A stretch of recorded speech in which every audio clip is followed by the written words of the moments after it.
जंगों को छोड़ दीजिए, हमारे 3 डिक्लेरेशंस हुए हैं, शिमला एग्रीमेंट, लाहौर डिक्लेरेशन और शर्म अल शेख।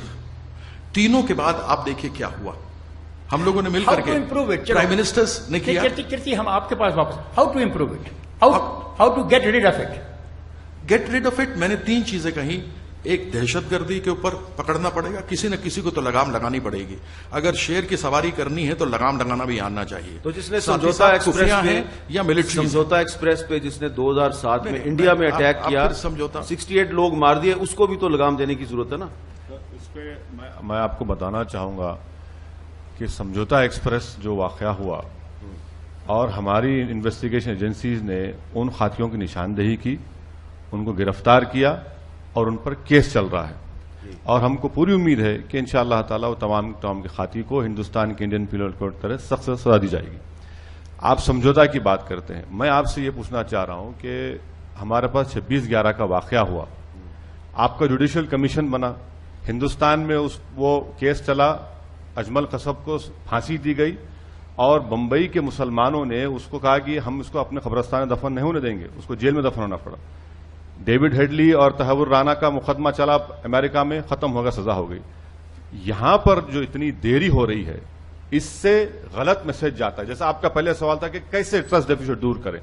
ट्रस्ट डेफिसिट को दूर करना है तो आप जल्द से जल्द इस चीज को खत्म करिए। जुडिशियल कमीशन जा रहा है हिंदुस्तान को, उनको क्रॉस एग्जामिनेशन करने की इजाजत दी गई है और फौरन फैसला करें। मैं समझता हूं कि अगर इस पर आप एक फैसला लेंगे यहां पर आपके कानून के मुताबिक, तो बहुत एक मुस्बित पैगाम जाएगा।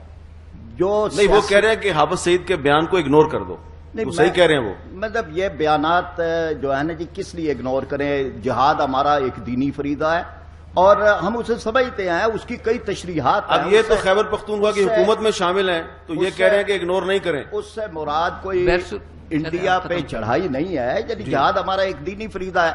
मैं जहां तक ये 2-3 बातें, यानी ये तो बयानात की बात है, मैं मंशूरों की बात कर रहा हूं।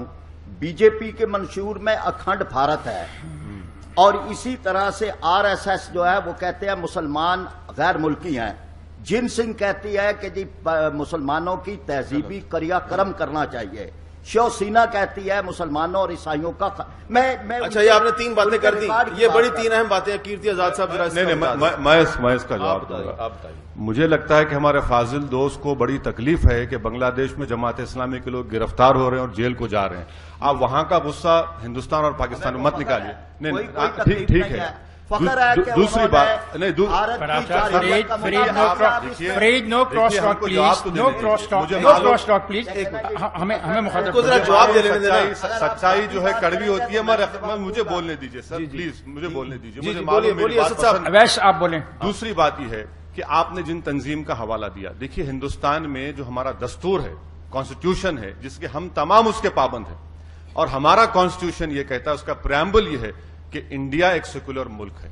हमारे दस्तूर में जो हुकूक दिए गए हैं, फंडामेंटल राइट है माइनॉरिटीज को।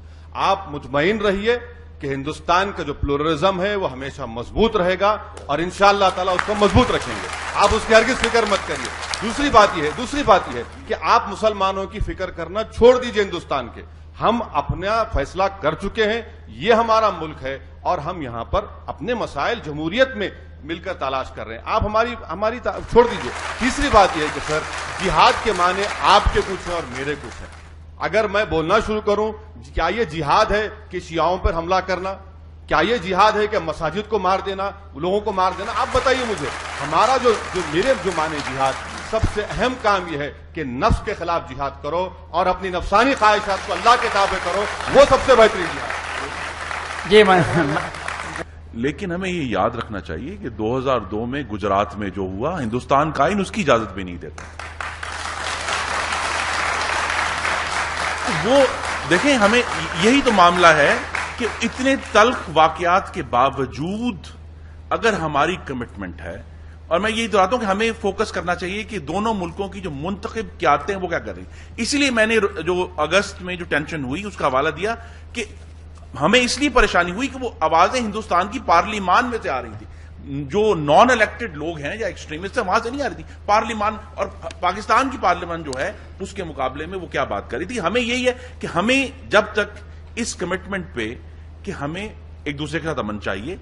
جب تک ہم اپنے، جس کا ذکر منی شنکر صاحب نے کیا، ہم گمبھیر معاملات ہیں، سیاچن ہم حل نہیں کرتے جتنی دیر ہم سر کریک حل نہیں کرتے، جتنی دیر یہ سلگتے ہوئے مسائل چلتے رہیں گے، بڑا آسان ہے کسی کے لیے بھی اس میں ماچس پھینکنا. اچھا میرا خیال ہے منی شنکر ہمیں اس کو حل کرنا چاہیے تاکہ کوئی اس میں ماچس نہ پھینک. اویسی صاحب کچھ کہنا چاہ رہے ہیں؟ میرے فاضل دوست نے ابھی 2002 کی بات کی.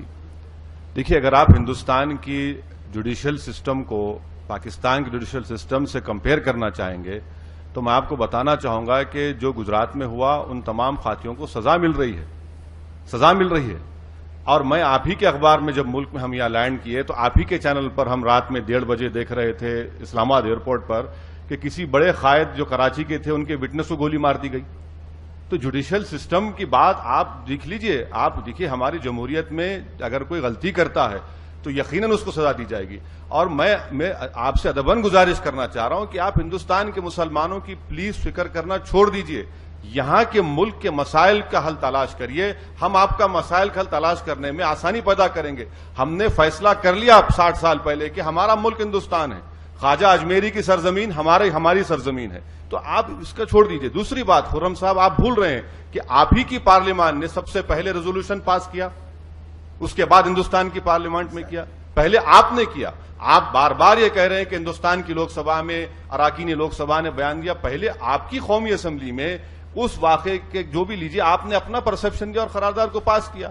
اور یہ بات بالکل فیکٹ ہے کہ وہاں پر ظلم ہوا، وہاں پر غلطی ہوئی، اور اس غلطی پر ریاکٹ کرنا ایک ملک کا اہم فریضہ ہے جو آپ کا بھی فریضہ ہے. آپ کا کیا خیال ہے اس میں بھی نان اسٹیٹ ایکٹرز زیر بحث آئیں گے؟ میں آپ سے صرف اتنا ہی ادباً آپ گزارش کرنا چاہوں گا کہ نان اسٹیٹ ایکٹرز کو کنٹرول کیوں نہیں کیا جاتا؟ وہ ایگری کر رہے ہیں، اس پہ ڈبیٹ نہیں ہے کہ اجازت دے رہے ہیں. آپ کا سوال ہی اس بات کی تصدیق کر رہا ہے کہ آپ مانتے ہیں کہ نان اسٹیٹ ایکٹرز ہیں. کون ہے؟ آپ مانتے ہیں اور ان کو حکومت کی طرف سے تائید بھی حاصل ہوتی ہے.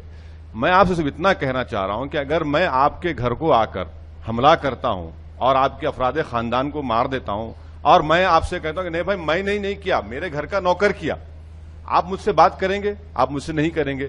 دوسری بات، آپ افغانستان کی بات کرتے ہیں. دیکھیے، ہمارے کانسولیٹس پر بھی حملہ ہوا، اور کانسولیٹس پر حملہ کس نے کیا؟ وہاں پر ہندوستان یہ چاہ رہا ہے کہ افغانستان کی سوورنٹی اور انٹیگریٹی برقرار رہے، اور اسی لیے ہندوستان جو ہے ہیرات سے مزار شریف سے لے کر ایران تک روڈ بنا رہا ہے، پورٹ بنا رہا ہے. اس کا بھی تو دیکھ لیجئے کہ نان اسٹیٹ ایکٹرز کون ہیں. کنٹرول تو کرنا آپ کا بھی کام ہے. آپ میرے گھر پر حملہ کریں گے اور جیسا ہمارے بھائی کہہ رہے ہیں خرم صاحب کہ 2004 سے حاصل نہیں ہوا، تو آپ خود دیکھ لیجئے پارلیمنٹ پر حملہ، آپ خود دیکھ لیجئے لال قلعے پر حملہ، پھر یہ تمام تو نان اسٹیٹ ایکٹرز ہے. ٹھیک ہے جی. کیرتی